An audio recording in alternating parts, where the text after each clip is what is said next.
You know just where to stop, Thomas, laughed his driver. You could almost manage without me. Driver says I don't need him now.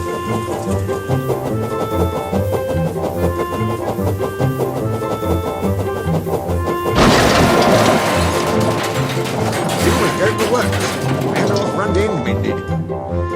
It'll be a long job. Meanwhile, a diesel rail car will do your work. Here is Daisy. The diesel rail car. I'm highly sprung. Pulling is bad for your swerves.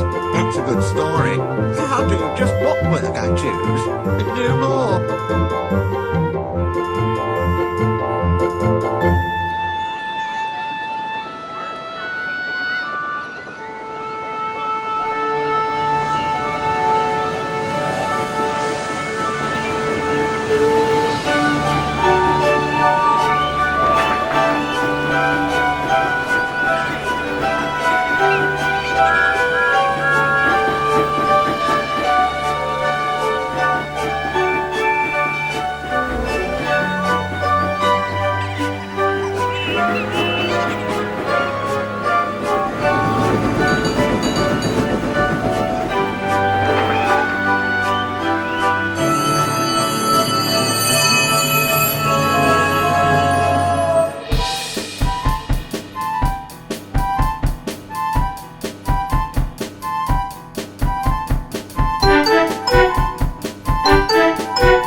Toby the tram engine has cow catchers and side plates.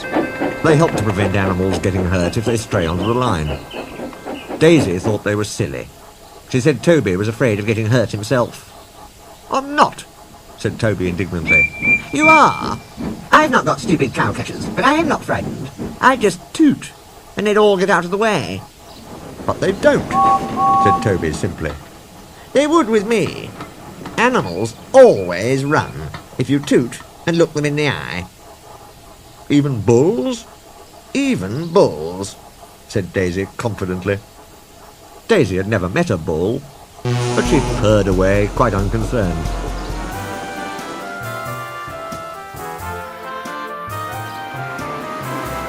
At the level crossing, cars waited behind gates to let her pass.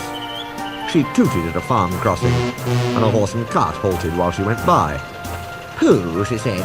It's easy. I just toot and they all stand aside. Poor little Toby. I am sorry he's frightened.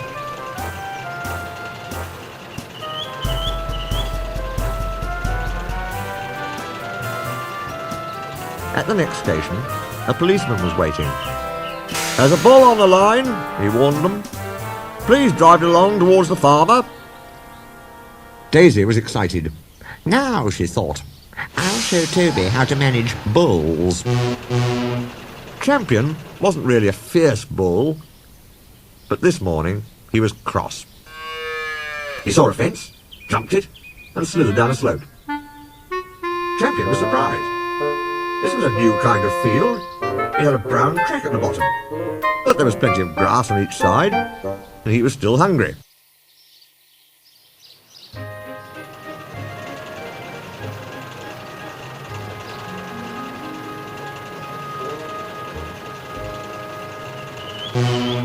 Go on! Champion had his back to her. He was too busy to pay any attention. Champion went on eating. This is all wrong, thought Daisy. How can I look him in the eye if he won't turn round? At last, Champion turned and noticed Daisy, and came towards her, still chewing. He wondered what she was. Why doesn't he run away? Said Daisy feebly. Go on, Daisy, said her driver. He's harmless. Yes, said Daisy unhappily. You know he's harmless, and I know he's harmless. But does he know? Besides, look at his horns. If I bumped into him, he might hurt them. Oh, like that. Champion came close and sniffed at Daisy. "Ugh," she said, backing hastily.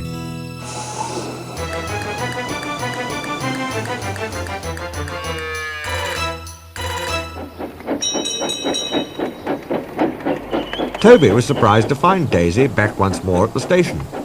He chuckled. "Bulls always run if you toot and look 'em in the eye, eh, Daisy?" Daisy said nothing. "Ah, well," Toby went on, "we live and learn.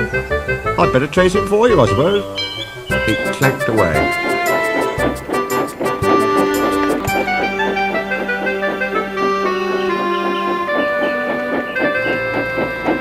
But Champion took no notice of Toby's bell or whistle.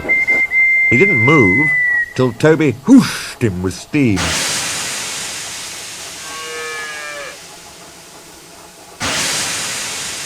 Then Toby gently shooed him along the track to where the farmer and his men were waiting. Daisy had an exhausting day. Her last journey ended at the top station. Some boys were on the platform. Suddenly, one of them came running, holding a paper bag. "Look," he shouted, "I've got a quarter of bull's eyes. I think they're super, don't you?" "Ah," said Daisy, "keep your old bull's eyes." She scuttled to her shed.